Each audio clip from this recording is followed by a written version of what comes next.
Bienvenidos de nuevo con ustedes aquí en Fútbol en Serio, de Eduvisión, a través de nuestros canales de Facebook, Instagram y YouTube. Como siempre, invitado muy importante, Walter Ramírez, un hombre del deporte en general, pero con especializaciones en fútbol. Tiene su pregrado además en la parte académica, posgrado y es magíster. Y tiene historias elocuentes y simpáticas que nos va a contar. Y por eso es nuestro invitado en el día de hoy en Fútbol en Serie. Bienvenido, Walter. ¿Cómo le va? ¿Qué tal? Eduardo, un cordial saludo para usted, todos los televidentes. Y contento de estar nuevamente en mi tierra, en mi casa, Medellín, después de haber vivido esa experiencia por los Emiratos Árabes por 20 años, que fue la estadía por allá. Walter, ¿por qué el deporte y por qué preparación física básicamente? Bueno, yo vengo de una herencia familiar por el lado de mi padre, que fue futbolista profesional, Jaime Cacalate Ramírez, por allá en el año 54 en el Deportivo Pereira. Mi madre hizo parte de la selección de Antioquia de baloncesto. Y bueno, yo creo que esa raíz deportiva pues recayó en nosotros. Me presenté al Politécnico Colombiano Jaime Sasacaví por ahí en el año 89, cuando se crearon las carreras de tecnología deportiva. Di el paso importante, me formé, hice toda mi secuencia de preparación en las divisiones menores de Independiente Medellín, al lado de un personaje del fútbol antioqueño, del fútbol colombiano, como fue Humberto Torrón Álvarez, que para mí fue un maestro y un guía en toda mi carrera deportiva. Y bueno, ahí de poco nos fuimos haciendo, fuimos experimentando, pasé por el Itagüí Fútbol Club, por el Bello Fútbol Club. En el año 91, cuando Envigado ascendió al fútbol profesional, fui el preparador físico en compañía de Hugo Castaño, que era el técnico cuando el equipo ascendió. Y estando ahí en Envigado, saliendo campeón, un amigo del fútbol, Leonel Montoya Sánchez, que en paz descanse, me dice un día: Walter, ¿a usted le gustaría ir al fútbol ecuatoriano? Y yo le dije: profe, somos trabajadores del fútbol y uno va donde le ofrezcan y le paguen bien. Y arranqué para el Ecuador con Leonel Montoya Sánchez 2 años, una experiencia bastante buena. De ahí regresé al país. Recuerdo que pasé por Venezuela, por el Táchira, por el Caracas Fútbol Club con Barrabás Gómez. Estuve en el fútbol de Bolivia con Óscar Aristizábal. De ahí regresamos acá y veníamos trabajando con el Bello Fútbol Club cuando Óscar Aristizábal se fue al fútbol de los Emiratos, quien fue la persona que me abrió las puertas por los Emiratos Árabes Unidos durante una estadía, una secuencia de 20 años con resultados muy buenos, deportivos bastante buenos y una experiencia grande en lo que refiere al fútbol del continente. Es una historia muy simpática y que vamos a ampliar, pero inicialmente yo quiero preguntarle algo. Hagamos un paralelo entre el fútbol profesional cuando usted se inició en su trabajo y el que estamos viendo actualmente. ¿Si ha cambiado mucho o no? ¿Y en qué aspectos? Sobre todo en lo que usted tanto maneja, la preparación física, que hacía años el preparador físico era el mismo técnico. Sí, señor, en esa época el preparador físico hacía de todo, pero hoy, como usted lo dice, un cambio total de un 100%. El modernismo y la tecnología ha hecho que la preparación física sea vital para el rendimiento de un equipo de fútbol. Considero que la parte tecnológica ha evolucionado bastante y hoy uno como preparador físico tiene muchas ayudas donde le corroboran o le ayudan a que el deportista alcance su nivel en un corto tiempo. Entonces el cambio ha sido bastante.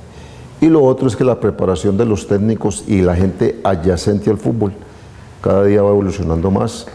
Ya fuera de que hay preparador físico, hay un recuperador, que es fundamental en un cuerpo técnico, hay un analista de video, hay 2 o 3 personas, asistentes técnicos en la parte táctica, en defensa, ataque y con los mismos arqueros. O sea que la evolución del fútbol cada día es mucho, pero muy grande, a comparación de lo que era hace 20 años.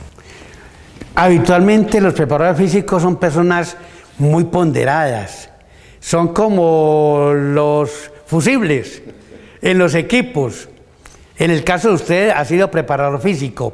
¿Cómo se manejan a veces esos conflictos con los técnicos cuando se desesperan y le dicen a un preparador físico: es que necesito tal jugador, casi que una orden, y ustedes digámoslo vulgarmente, encartados para recuperar a un jugador porque tampoco pueden forzarlo. ¿Cómo se maneja eso? Bueno, esa parte, Eduardo, yo creo que es fundamental la buena relación con el técnico.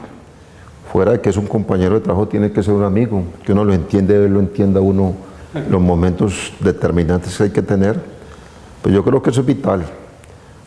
Recuerdo mucho a Hernán Bolillo Gómez, cuando estaba con su hermano en el Caracas Fútbol Club, donde él me decía: Walter, en el fútbol moderno se necesitan más preparadores físicos que asistentes, porque es que el preparador físico es el encargado de todo y el que sabe cómo se encuentra el jugador, qué momento vive, su parte psicológica, su parte mental. Entonces yo creo que el aporte de Bolillo hace unos 15 años que fue eso aproximadamente, fue fundamental para que nos vayamos ubicando en la parte de los cuerpos técnicos, donde el preparador físico es fundamental. Hay otro caso, y no estamos descubriendo el agua tibia, el de los indisciplinados y que son buenos jugadores, que generalmente también les toca a ustedes esa carga. Sí, es una responsabilidad bien grande, y sobre todo en el fútbol colombiano, donde los jugadores todavía no alcanzan el desarrollo cultural y mental para salir adelante. Todavía hay jugadores que uno llega al entrenamiento y los ve en un estado lamentable, de que están amanecidos, de que no durmieron bien, y yo creo que eso es fundamental para que un deportista alcance su performance o su nivel superior.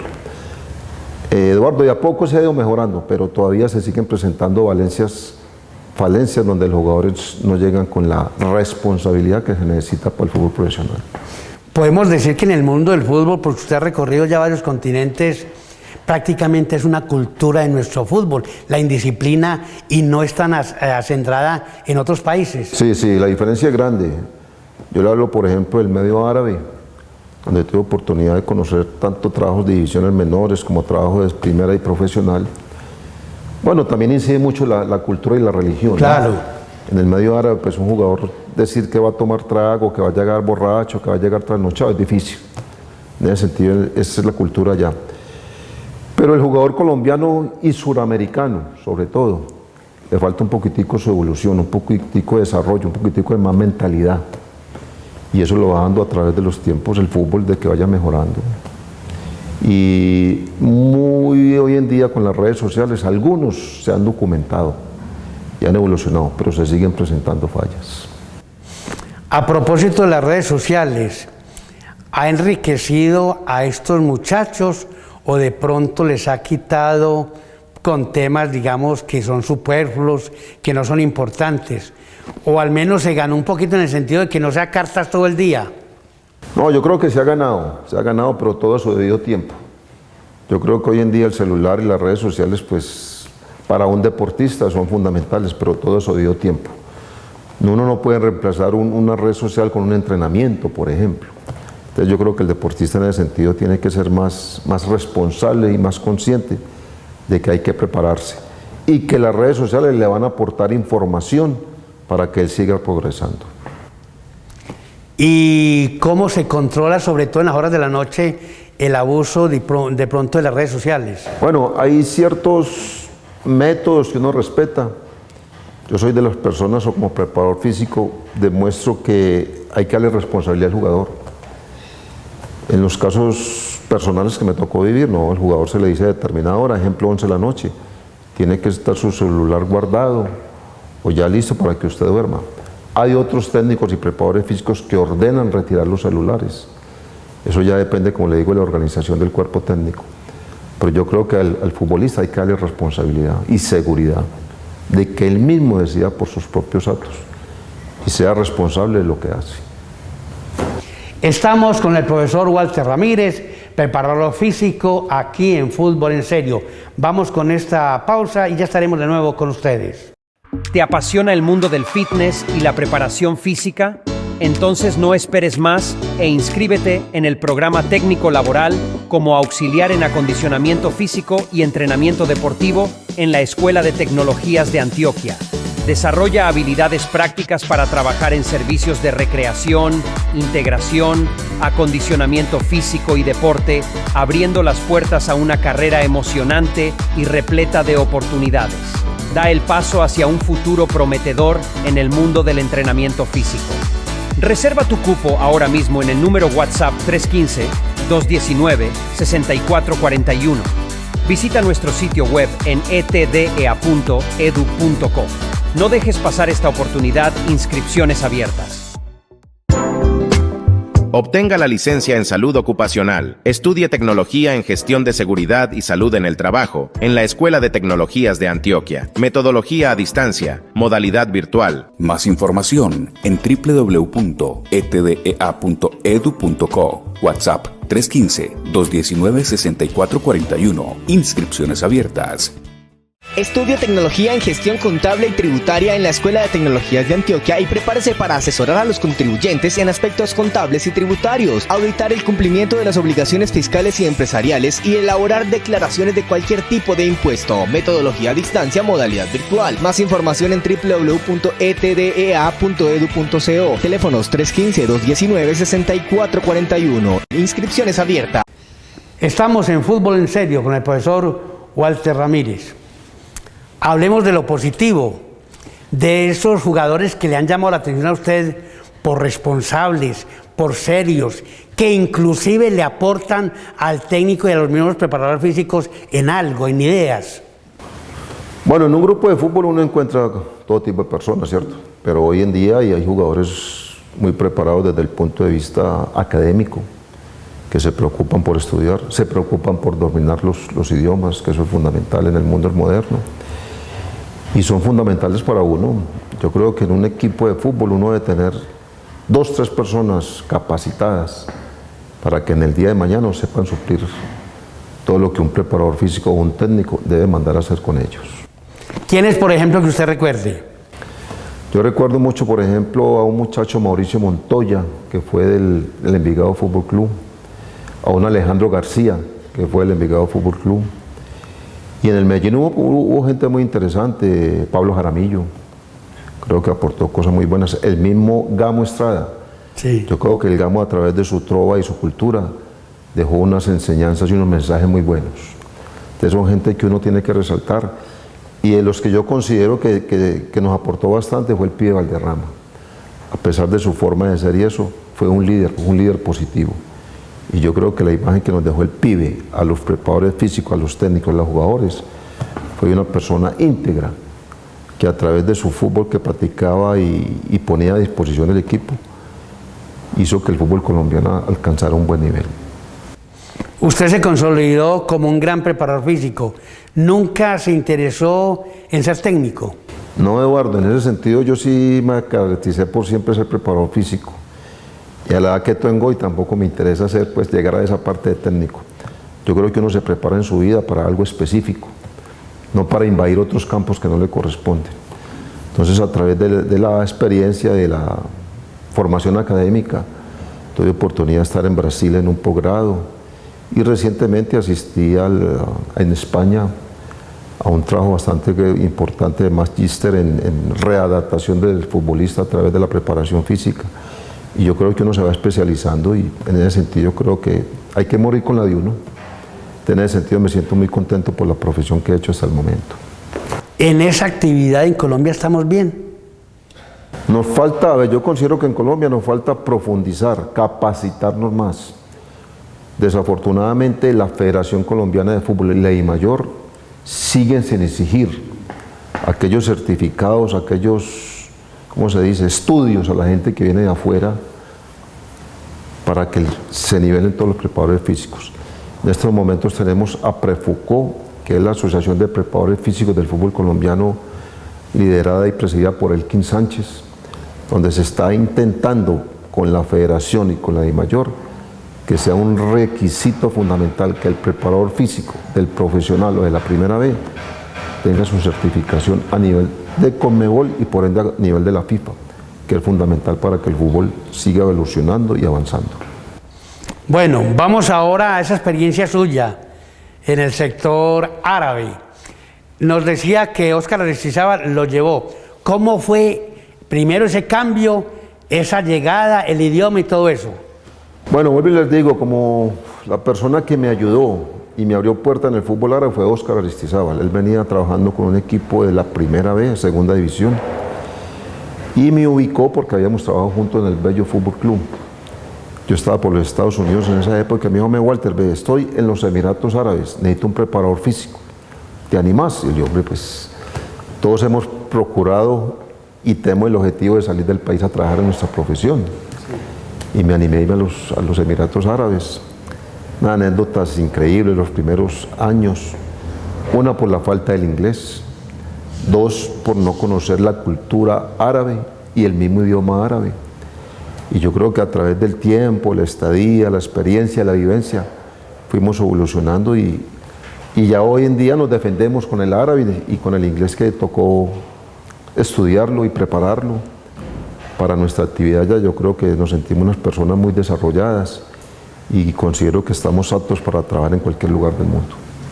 Inicialmente, ¿cómo se entendían ustedes con los jugadores? Bueno, inicialmente los clubes aportaban o nos daban traductores. Teníamos traductores, había dos muchachos egipcios, había un muchacho español en el club donde yo estaba. Entonces, cuando uno necesitaba conversar con un jugador sobre un plan de programa, recurría al traductor. O en la parte específica mía, aparte de ¿cómo se dice? Mi desarrollo de mímica con los jugadores, uno se hacía entender con ellos.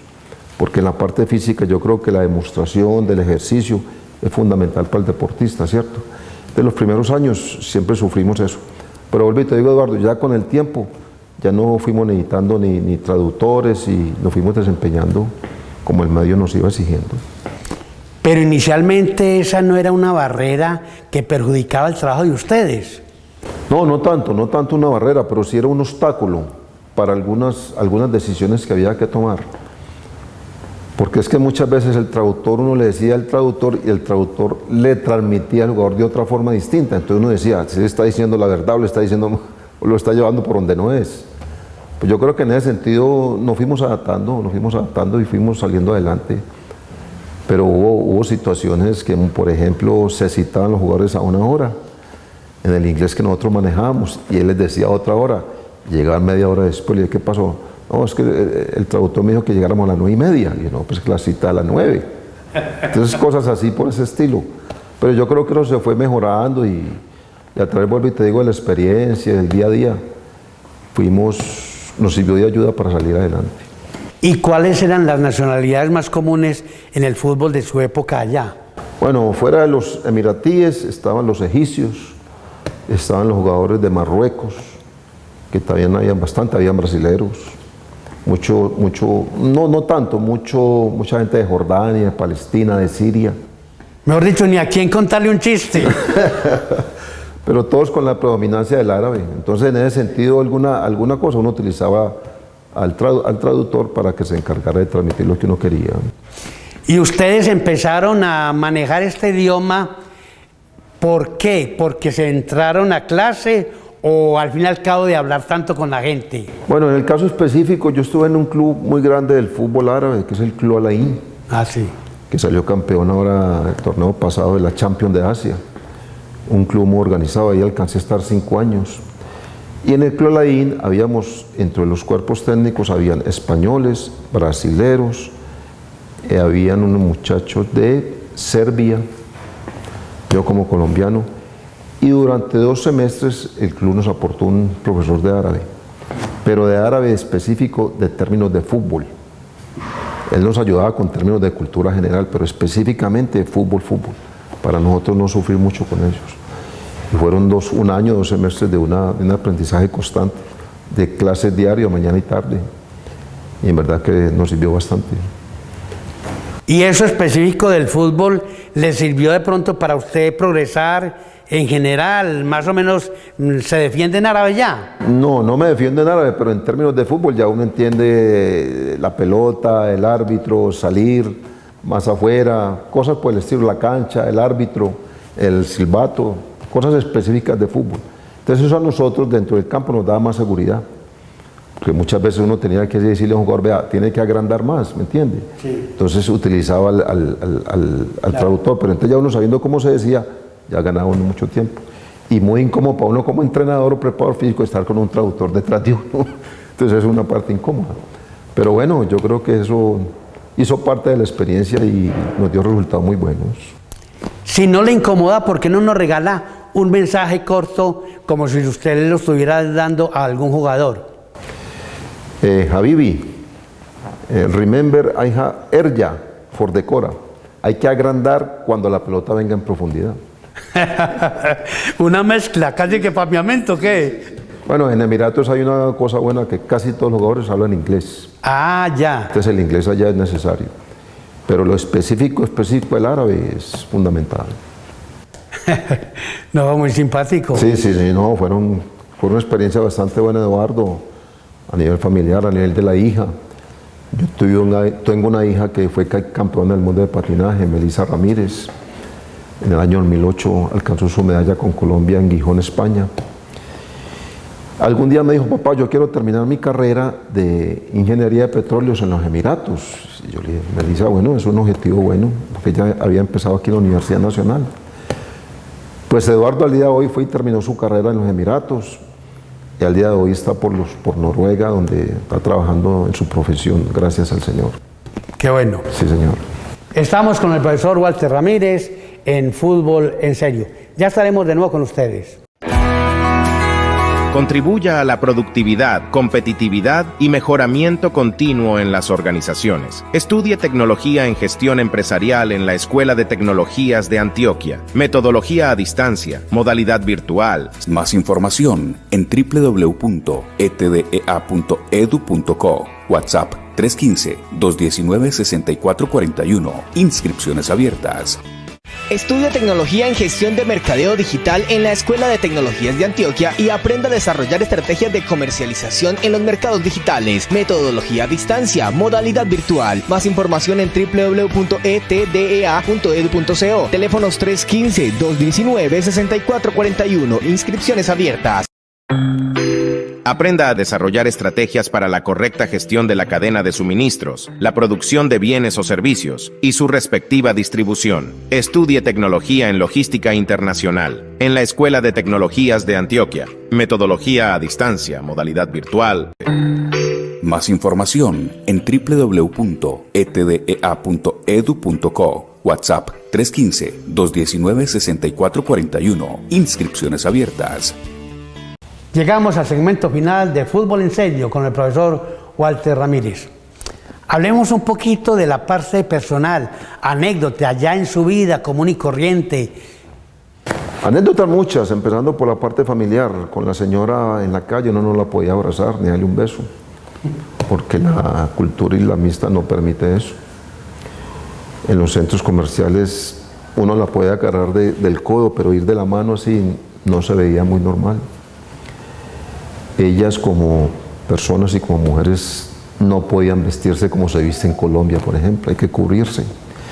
En esa experiencia, en esos 20 años, tuve la oportunidad de ir a Irán, estuve en el fútbol iraní, por un entrenador iraní que me invitó a que lo acompañara.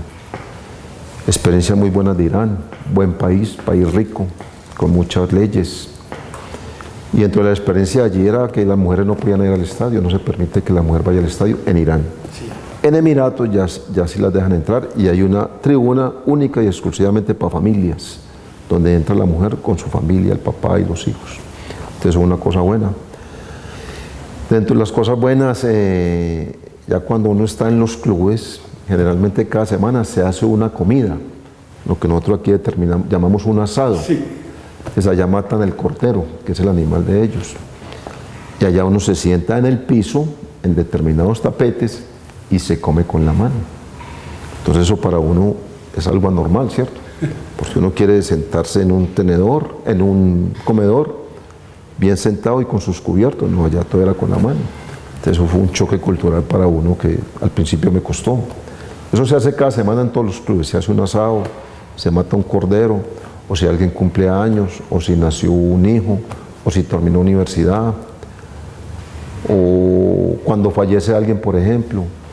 Hay que ir al pésame a la familia y cosas muy chistosas que uno entra y como es todo entapetado tiene que quitarse los zapatos, entrar descalzo y si hay 10 personas saludar las 10 y si hay 1000 personas saludar las 1000 personas, porque nos tocó cuando murió un jeque que era miembro de un equipo. Hubo que darle el pésame a la familia del jeque, a los hombres, no a las mujeres. Allá la cultura islamista son hombres aparte y mujeres aparte, no se permite que compartan. Entonces son en salones distintos y eso nos tocó. No, fueron muchas anécdotas, muchas. Ah, bueno, otra anécdota es los 5 rezos que ellos hacen en el día. El islamista tiene que rezar 5 veces al día. El hombre tiene que ir a la mezquita más cercana de su casa. Las mujeres y los niños no les exigen que vayan a la mezquita, lo pueden hacer en su casa.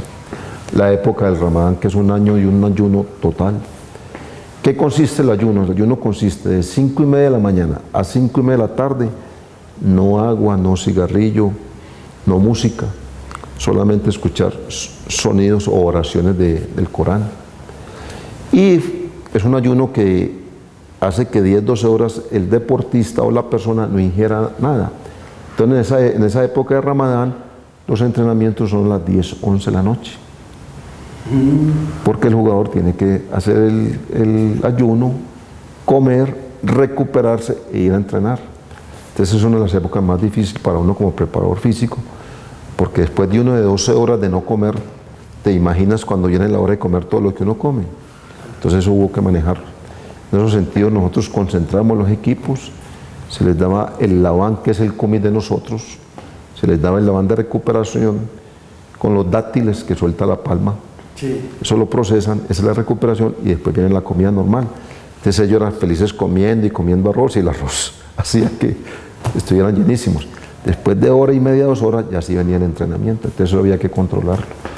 Porque ellos en ese aspecto, no voy a decir que son desorganizados, no, es la cultura de ellos. Entonces uno contra esa cultura no se puede ir. Entonces hubo situaciones, por ejemplo, que varios técnicos con los que yo tuve oportunidad de trabajar chocaron con ellos. Que cómo iban a venir así todos llenos para entrenar. Bueno, fue una experiencia bastante bonita, muchas cosas, partidos por ejemplo, como un hincha cualquiera está braviando o maltratando al árbitro. El árbitro viene y le dice al jeque, el jeque va a todos los partidos, el jeque es como el gobernador del emirato, entonces viene y le dice, si ese señor me sigue gritando, termino el partido. Entonces, ¿qué tiene que hacer el jeque? A ese hincha o fan que está revolucionado, está increpando al árbitro, llama a la policía y lo hace sacar del estadio. Entonces es un respeto por las cosas ajenas impresionante. Otra cosa, ya uno nunca vio un robo o nunca vio que se me perdió algo, no. Porque dentro de la cultura islamista es el respeto por las cosas ajenas. Entonces uno no puede tocar lo que no es de uno. En varias oportunidades nos llegaba el camerino y veía 5 o 6 celulares ahí tirados o relojes. Y eso había que respetarlo, porque eso es de los jugadores, eso no se puede tocar. Y al que vean que se llevó una cosa de esa, ya saben las consecuencias. No les cortaban las manos como dicen, pero sí los castigaban. Allá no se ven indigentes en las calles. En ninguna ciudad de Dubái, Abu Dhabi, de los Emiratos se ven indigentes. Y si hay indigentes por ahí, a la salida de las mezquitas, llega la policía y tranquilamente los puede tener y llevarlos presos, porque eso no se permite. Entonces son cosas muy buenas que para la cultura que uno está acostumbrado, suramericana, Colombia, es un cambio fuerte, ¿no? Pero bueno, uno es donde nació, sí, y nos tocó regresar nuevamente. Bueno, nos habló ahora de un brasileño, pero no le tocó trabajar con jugadores latinos, como muy poquitos. Con jugadores latinos muy poco, había unos muchachos argentinos jóvenes, muy jóvenes en proceso de formación. Brasileros sí hubo varios, pero famosos así pues como del mercado que aquí no. Pero sí hubo varios muchachos brasileros. Allá todavía la cultura brasilera, el juego bonito todavía manda por allá. Los argentinos y los uruguayos por guerreros. Y el colombiano por su calidad técnica. Allá estuvo un muchacho Wilmar Jordan Hill, que ahora anda en la India. Estuvo Mao Molina en el Alain. Sí. Sí. Estuvo el difunto que fue el Tolima, hombre, ¿cómo llama este muchacho? Edson Becerra. Le cuento la historia de Edson Becerra. ¿El cartagenero? Sí, el cartagenero. Llegó a jugar al Algeciras, el equipo más famoso de Emiratos. Sí. Y pasó a un club pequeño que llamaba el Emirates Club. Entonces llegó la época de diciembre. Y él con el manager, déjeme ir para Colombia, que son las fiestas en diciembre. No, ¿cómo se va a ir? Aquí tiene su familia, quédese aquí. No, es que la época de nosotros, la época de Natilla, la época de la... Mas, sin embargo, el tipo se vino para Colombia, con tan mala fortuna que encontró su muerte. Andaba con unos amigos por allá en Cartagena y llegaron a darle a los amigos y él estaba ahí entre ellos. Pero con un futuro todavía por allá. Allá lo extrañan mucho, por cabeciduro, por no acatar las normas árabes. Esa maldita incultura. Exactamente. Qué pesar. Otra cosa que, Eduardo, que se me olvidaba, allá por el clima, porque en los Emiratos Árabes casi el 70% del año es calor. Están las 4 estaciones. ¿Calores más o menos cuántos grados de los...? No, a ver, el calor en verano llega a los 50 grados, en verano. Entonces allá, cuando estamos en verano, que es donde uno empieza el torneo, que se empieza por ahí en junio, julio, en los Emiratos se juega al estilo de Europa, que es de septiembre a mayo. Entonces cuando se empiezan a trabajar, a preparar los equipos, llegamos en pleno calor. Entonces es una de las ventajas buenas de allá, que en esa época a uno le tocó conocer muchos países de Europa, porque las pretemporadas todas eran en Europa, porque allí no se podía trabajar. Entonces, ¿cómo utilizaba el jeque a sus muchachos de regalo? Que lo mandaba para Europa con los equipos, porque él decía, son mis hijos y entonces tienen que tener diversión, yo aquí no los puedo encerrar en este calor. Entonces allá íbamos, regresamos ahora los últimos días de agosto para comenzar el torneo. Entonces en Emiratos en el día es imposible trabajar. Allá generalmente se trabaja después de las 5 de la tarde. ¿Qué pasa el rezo mayor del Islam? Que es el de las 3:30, 4, 5. Cuando se hace ese rezo ya todo el mundo sí puede salir que palmar, que hacer deporte, todo tipo de actividades. Bueno, Walter, rematemos con los escenarios. ¿Cómo son? Bueno, los escenarios espectaculares, unas garantías de trabajo envidiables, donde uno como preparador físico yo creo que disfruta de lo que ofrecen ellos. No hay ninguna queja en ese sentido. Los árabes han ido evolucionando. Usted vio el pasado mundial que Arabia Saudita le ganó a Argentina. De a poco han ido consiguiendo cosas buenas. Marruecos aquí en los Juegos Olímpicos tuvo una representación bastante buena, a tal punto de que estuvo a un punto de eliminar a España. Yo creo que ellos van evolucionando de a poquito y tiene muy buen material deportivo, muy buena calidad de jugadores. Y yo creo que en el fútbol las distancias se van acortando. No es que Brasil se haya quedado, sino que los otros han ido evolucionando. Entonces es una cosa bastante buena. Profesor Walter Ramírez, le agradecemos mucho. Excelentes historias en esta media hora.